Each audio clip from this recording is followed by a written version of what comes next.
Je suis persuadée qu'il y a des matins où tu n'as envie de rien. Pas de grande motivation, pas d'énergie débordante.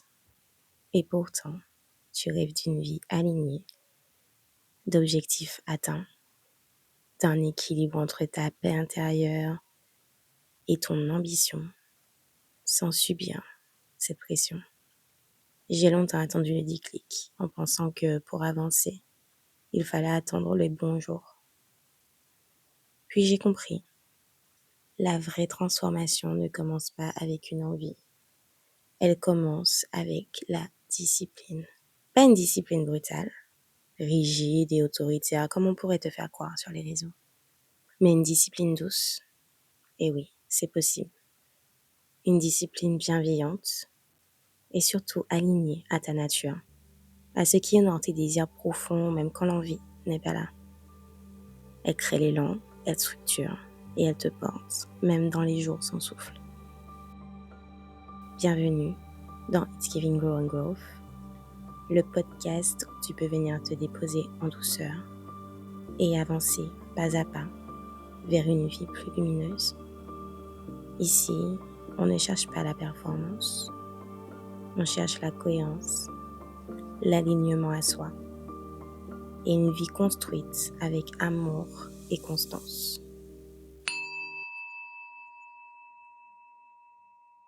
Bonjour le jour, bonsoir le soir, où que tu sois, bienvenue dans ce nouvel épisode. Aujourd'hui, on plonge dans un sujet qui fait souvent toute la différence entre rêver sa vie et vraiment la vivre. On va parler de cette énergie stable, apaisée mais puissante, la discipline. Celle qui permet d'avancer même quand la motivation n'est pas au rendez-vous, parce que aussi séduisante soit-elle, la motivation n'est pas toujours fiable. Elle vacille, elle s'essouffle, elle fluctue. Je vais te partager comment sortir de ta zone de confort sans pression ni brutalité, comment créer une routine qui nourrit ton élan naturel sans t'enfermer, et surtout, je vais t'offrir des outils concrets, testés et approuvés que j'utilise chaque jour pour bâtir une vie alignée avec ce que j'appelle ton trépied intérieur, ton âme, ton corps et ton esprit. Retiens une chose très importante. La motivation t'amène au départ. La discipline, elle, t'amène à destination. La motivation est une émotion temporaire. Elle est souvent influencée par l'extérieur. Par exemple, tu vas avoir un discours inspirant, tu vas avoir une vidéo, tu vas écouter une musique. C'est cyclique, c'est instable et c'est souvent lié au plaisir immédiat. Alors qu'à l'inverse, la discipline, c'est une décision quotidienne enracinée dans une vision plus profonde de toi-même. Pour te donner un exemple concret, j'ai toujours été une grande rêveuse. Et rêver, c'est beau, hein, c'est essentiel même. Mais pendant longtemps, je passais à l'action uniquement quand je me sentais dans le mood. Tu vois ce que je veux dire? Quand j'étais à 100%, quand tout semblait aligné. Sauf que ces moments-là ne duraient pas.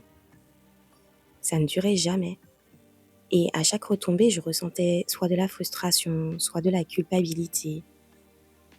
Tu sais, la frustration de ne pas voir tes projets se manifester comme tu le voulais. Et la culpabilité de se dire, j'ai tout donné de ce que j'avais pendant plusieurs mois et pourtant j'ai l'impression que ce n'est pas suffisant.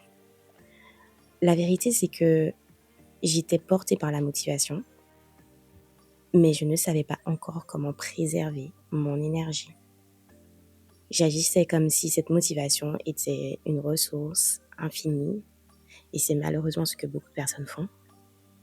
Alors qu'elle est cyclique en fait, elle est émotive, c'est quelque chose de vraiment fragile. La discipline n'est pas venue tout de suite. Elle s'est construite petit à petit, à travers le chemin que tu connais déjà, si tu me suis ici. Parce que la vraie vie, ce n'est pas Instagram. Ce n'est pas juste du beau. C'est apprendre à te connaître suffisamment pour savoir ce que tu attends réellement de tes journées. C'est fixer des objectifs atteignable, dans un moment précis, et surtout, c'est te donner la permission de célébrer tes petites victoires. Créer une discipline, j'étais pour, mais pas une discipline figée, pas une discipline rigide, pas un copier-coller sur celle des autres. Une discipline qui me ressemble, qui me respecte, qui respecte mon rythme, mon corps, mon mental. Une discipline qui va m'ancrer au lieu de m'épuiser. Parce que c'est là qu'elle devient durable, finalement. C'est là qu'elle devient douce. Ce que j'ai compris, c'est que la discipline, c'est pas une prison, contrairement à ce que beaucoup peuvent penser. C'est un pont vers moi-même, vers ma version alignée. La vraie, celle qui dure, elle ne blesse pas. Au contraire, elle va te soutenir. Elle t'élève.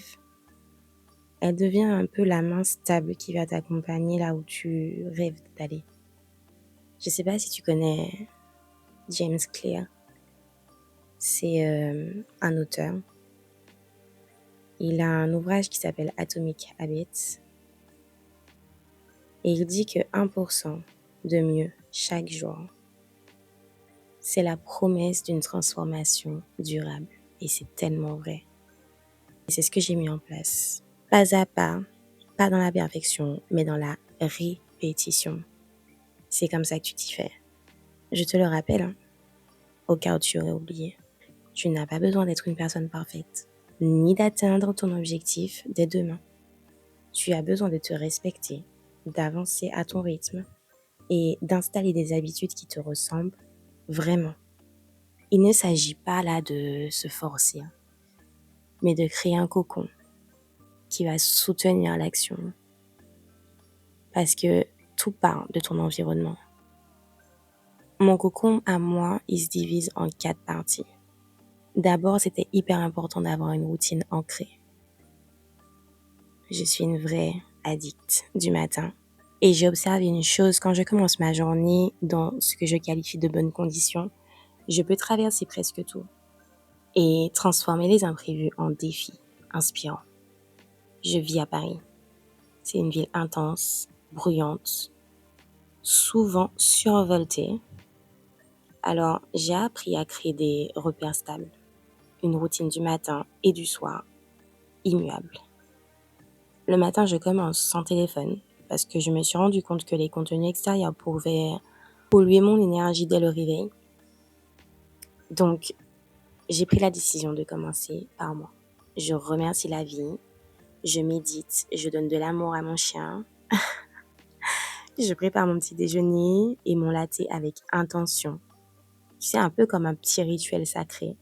Je vais au sport, parfois j'y vais le soir, et peu importe l'heure à laquelle je termine ma journée, je la clôture toujours avec ma skincare. Un moment doux, un moment rien qu'à moi. C'est un geste simple, hein, mais profondément réparateur. Prendre soin de son corps, tu sais, c'est un peu comme envoyer un message à son mental. C'est un peu lui dire je te vois, tu comptes. C'est poser de l'amour là où trop longtemps on a mis du jugement. Ensuite, dans mon cas, il fallait que je crée une intention quotidienne. Celle de rester motivée. Et là, je me suis dit, Aurélie, le beau, c'est ta façon de vivre. Je suis, pour ceux qui me connaissent, une vraie artiste dans l'âme. Et ça transparaît dans tout. Dans ma façon de photographier mon quotidien, dans ma façon d'accessoiriser mes tenues, dans ma façon de décorer, dans ma façon d'écrire aussi parfois, apparemment dans ma façon de parler maintenant, merci pour le compliment. Dans ma façon de dresser mon assiette. Ouais, ça va jusque là. Fun fact, je ne mange pas si ce n'est pas visuellement inspirant. Ouais, je suis comme ça, je suis ce genre de personne et j'assume. J'ai accepté que certains appellent ça de la superficialité, mais moi j'en ai fait une intention de vie. Créer du beau, même dans mon espace de travail, m'aide à rester motivée. Que ça soit dans mes plannings pro ou perso, j'ai besoin d'un univers visuel, stimulant, chaleureux et inspirant. J'ai besoin que ça soit beau. J'ai besoin que ça me plaise visuellement pour que ça puisse être plus attractif, que ça me donne envie, de faire la chose. Et du coup, c'est le moyen que j'ai trouvé pour être hyper contente de rajouter une petite quoi hyper esthétique. Enfin voilà, ceux qui sont comme ça, mettez-moi un commentaire, sincèrement. Moi, je veux voir combien nous sommes ici. Ensuite, si tu as écouté le précédent épisode, tu sais que je fais partie de la team des hypersensibles. Je connais mes rythmes aujourd'hui. Je sais qu'à certaines heures, j'ai besoin d'une pause. Pas forcément celle de tout le monde, mais la mienne. Tu sais, un temps de recentrage, un temps pour retourner à moi. Et pour ça, il me fallait des rituels sensoriels. Un thé, une musique douce, aller prendre le soleil à l'extérieur, une odeur réconfortante aussi. Et enfin, il fallait que je trouve mon ancrage énergétique. Quelque chose qui me rappelle que tu mérites cette vie.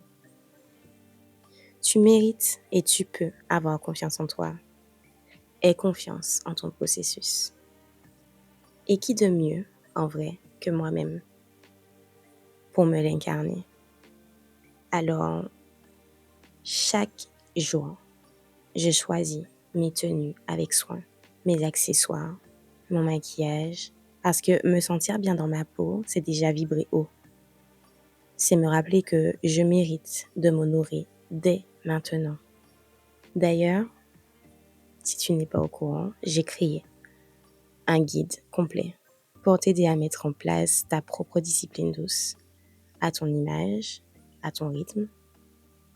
Très pratique, très esthétique. Tu peux le retrouver via le lien dans ma bio Insta. Je te laisserai du coup mon Instagram en description de ce podcast. Pour revenir à l'essentiel, une fois que tu poses des actions claires, douces et durables, tu ne te bats plus contre toi-même. Tu crées une espèce de sécurité intérieure. En fait, tu arrives à vibrer avec ta vie. Tu vibres avec ce que tu construis quotidiennement. Et avec le recul, je me demande sincèrement comment j'ai pu vivre aussi longtemps sans ça. Je vais pas faire la meuf, c'est pas toujours simple. Ok, rien n'est simple de toute façon dans cette vie. Parce que ça demande parfois de dire non, de décliner des invitations, de repousser un loisir. Pas par privation, comme certains pourraient penser, mais par fidélité envers soi-même. Je me suis dit, par exemple, jeudi soir, je bosse sur tel projet, de telle heure à telle heure. Toi, t'arrives, tu me dis, viens, on fait une soirée sushi. Of course, I like it. Mais j'ai dit que j'allais faire ça. C'est sur mon planning depuis une semaine. Si je commence à sortir de ça, je ne respecte plus les engagements que j'ai envers moi-même. Donc, je ne me respecte plus. C'est des petites choses, hein.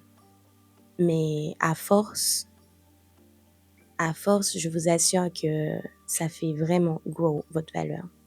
C'est un chemin qui est très silencieux. Tu n'auras pas toujours des applaudissements. Et dans un monde aussi rapide, aussi impatient que celui dans lequel nous vivons aujourd'hui, tu pourrais croire que ça ne va pas assez vite.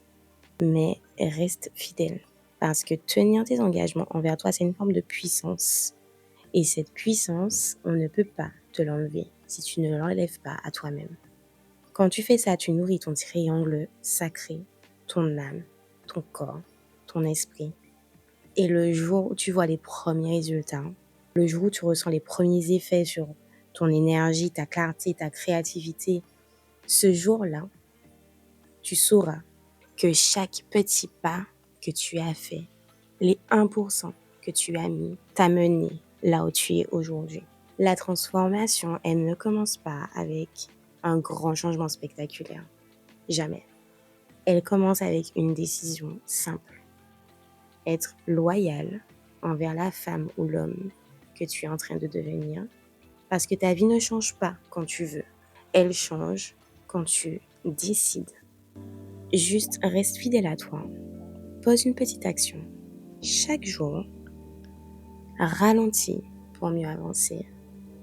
Et surtout, n'oublie pas de glow, grow, always.